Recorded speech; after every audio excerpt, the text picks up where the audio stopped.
Hello, Vande Mataram sir. हा, जितेंद्र भावेश बोलतोय. हा, माझं हे म्हणणं आहे, तुमचा ग्राहक चोर दरोडेखोर माफिया होता का, गाव सोडून पळणार होता का? आणि जर तुम्हाला पैसे पण दिले होते तर त्याची एवढी इज्जत घेण्याचं काही कारण नव्हतं ना. वैयक्तिक पातळीवर दुश्मनी काढल्याचा याला घाणवास येतोय आणि त्यांना त्यांच्या टोळ्यांचं आहे ना इथे दहशतवाद प्रस्थापित करायचा आहे.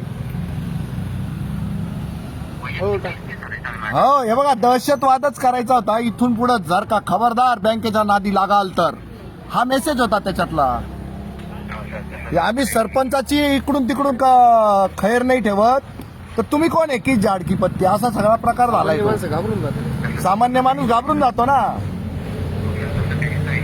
बघा, तुमच्या बँकेसमोर आहे ना, बँकेने गुडविल कमवलेलं आहे आणि बँक कर्मचाऱ्यांवर बरोबर रोख धरणार की तुम्ही आमच्या गुडविलला नख लागेपर्यंत काय करत होते, हा प्रश्न तुम्हाला विचारतील ते.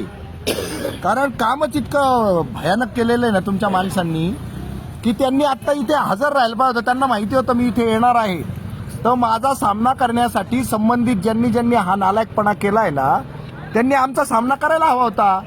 तो केला नाही. वरनं उद्धट भाषा, 18,500 भरावंच लागतील, प्रोसिजर करावंच लागेल, मी माझ्या सिनियरशी बोलेन, रोटावेटरची चोरी करून चोर तर चोर वर शिरजोर, अशा पद्धतीत त्यांनी आमच्याशी संवाद साधलाय.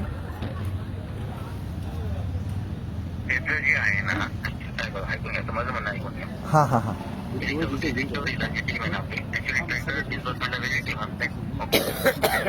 हा हा हा त्याच्यानंतर ट्रॅक्टरची रिकव्हरी वेगळ्या पर्सनकडे असते. त्याच्यानंतर ती रिकव्हरी त्यांच्याकडनं नाही झाली म्हणून ती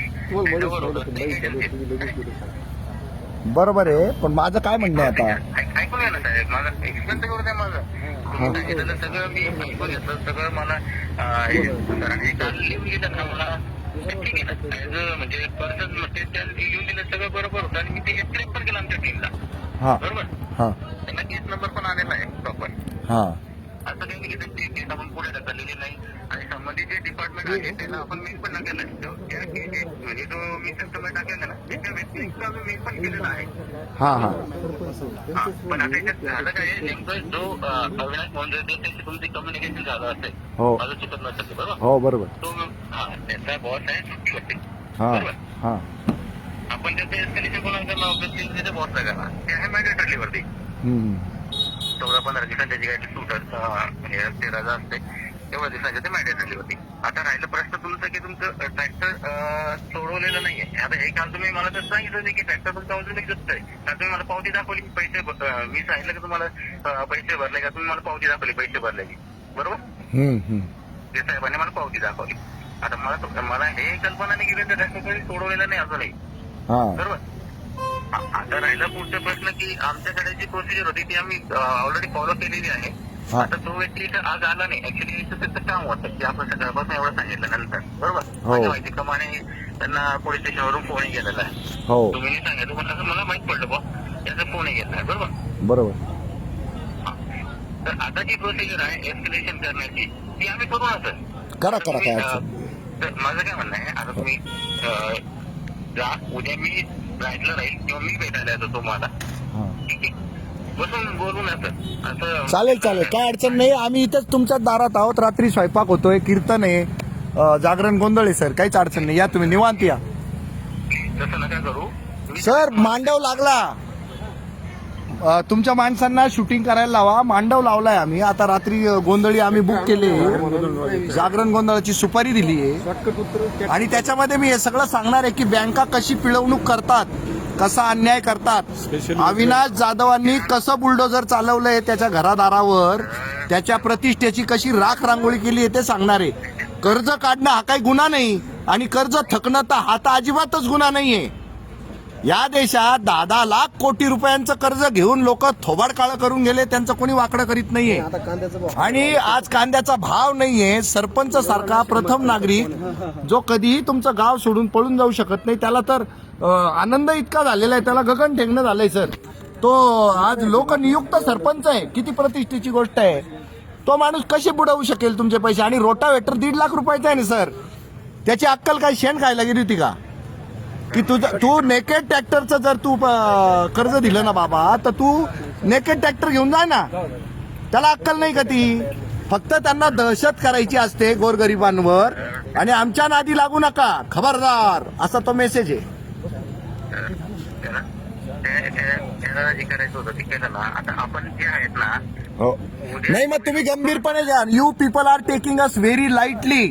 मी जेव्हा सांगितलं की आता मांडव येणार आहे, गाद्या येणार आहे, जागरण गोंधळ होणार आहे, कीर्तन होणार आहे, रात्री स्वयंपाक बनणार आहे, तर त्याच वेळेला एका सेकंदात, आणि तुमचे जे व्यक्ती होते ना इथे, ही इज रिअली, त्यांची अंडरस्टँडिंग लेवल खूप हाय होती, खूप चांगला माणूस होता, आणि त्यांनी समोरच्याला व्यवस्थित रिक्वेस्ट टोन मध्ये सांगितलं होतं की आवरून घे, तू हे 18,500च्या नादी लागू नको, तू पटकन ती गाडी सोड. त्यांनी सांगितलं होतं अविनाशला, पण अविनाशला ऐकायचं नाहीये. त्याला त्या आपल्या येस बँकेच्या गुडविलशी काही घेणं देणं नाहीये. तो इगोवर येऊन गेला उगीच. आणि जो माणूस रिप्रेझेंट करत होता ना बँकेला आमच्या बरोबर, ही इज व्हेरी नाईस गाय. त्यांना मॅच्युरिटी लेवल आहे, अंडरस्टँडिंग आहे त्यांचं की आम्हाला धंदा करायचा आहे, इथे पुढे जाऊन बँकिंग करायचंय. ही बँकिंग दिसतच नाही, ही खाजगी सावकारी दिसून राहिली.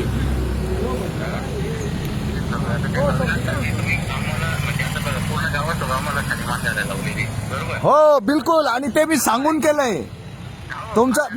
मी तो हे बघा, मी तुम्हाला शब्द देतो, अशा पद्धतीचं गुडविल, आणि माझ्यामुळं गुडविल का कमी होईल ते सांगतो. मी चोर उचक्का नाही, मी हप्तेखोर, हप्तेबाजी करणारा धंदेवाईक नेता नाही, त्याच्यामुळे गुडविल पटकन खराब होतं. हे मी आधीच सांगितलं होतं त्यांना. भावे जो बोलेल ना, तर ते खरं बोलेल, हे जनता मान्य करते, म्हणून धोका आहे तुम्हाला. रिक्वेस्ट आहे, मी काय सांगतोय, उद्या सकाळचा टाइम द्या आम्हाला. आता तुम्ही प्लीज जे केलंय तुम्ही थोडस आधी तिथं थोडस सांगा लोकांना, ते स्टॉप करायला हवा. मी सकाळी भेटायला तोच आहे. तुम्ही कुठे आहात सर आता? तुम्ही कुठे आहात आता? तर मी बुलढाणा आलो होतो. मी साहेबांना सकाळी सांगितलं की मी आज बर, मग अविनाश सरांना इथे पाठवता का?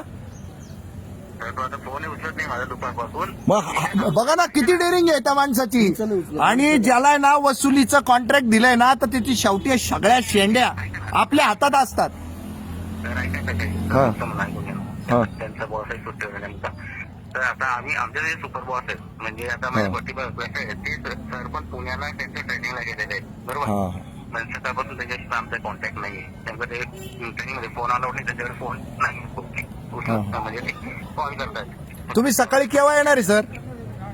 आमची ब्रांच सकाळी 9ला उघडते आहे. चालेल, 9ला. आल्यानंतर तुम्ही, मी आणि आपले सरपंच साहेब. चालेल चालेल, बरोबर. ओके, व्यवस्थित बसून बोलू साहेब. चालेल. बघा, तुम्ही मला फोनवरती किती पण सांगितलं मला का, बरोबर. हो त्यांचंही थोडंसं आल्यानंतर, म्हणजे काल ते अँग्री झाले हो माझ्यावरती. हो, पण नुसतं माझ्यावरती अँग्री करून किंवा बँकेवरती राग करून आपला प्रश्न सुटणार नाही. आपला जे महत्वाचं जे आहे ना, हो. मला रिकव्हरी नेलं का, बरोबर, का नेलं, आम्ही पण प्रश्न उपस्थित केलेला आहे. त्यांनी काय Yes. नेलं, तो वेंडर कोण आहे ऍक्च्युली, काय त्याच्यामध्ये थर्ड पार्टी वेंडर आहे, बरोबर, बँकचा. येस येस, आणि तो वेंडर माझ्या पण वतीचा नाही झाला, बरोबर. चालेल सर. मी आता काय करतो, इथं आहेत जवळपास 30-40 लोक, लगेच बसतो आम्ही आणि तुमच्याशी अर्धा पाऊण तासात लगेच बोलतो आम्ही. चालेल चालेल, भेटून आपण व्यवस्थित हो, तोपर्यंत जर काय अडचण नाही. झालं तर मी त्यालाही बोलवण्याची व्यवस्था करतो, त्याच्या बॉस, सुपर बॉसला फोन. हे बसा बसा, सगळे बसा, मला बोलायचे तुमच्याशी सगळ्यांशी. मी लगेच बोलतो सर, आणि एक अर्ध्या पाऊण तासात तुमचा संपर्क करतो. ट्रॅक्टर साहेबांचा आलाय की नाही घरी? नाही ना, नाही ना. ती पण मी माझ्या बॉस सोबत बोलून मी त्याला त्याच्या डिपार्टमेंटला बोलायला होतो. ती पण व्यवस्था करायला. चालेल, ट्रॅक्टर पाठवून द्या. ओके, हो हो, चालेल.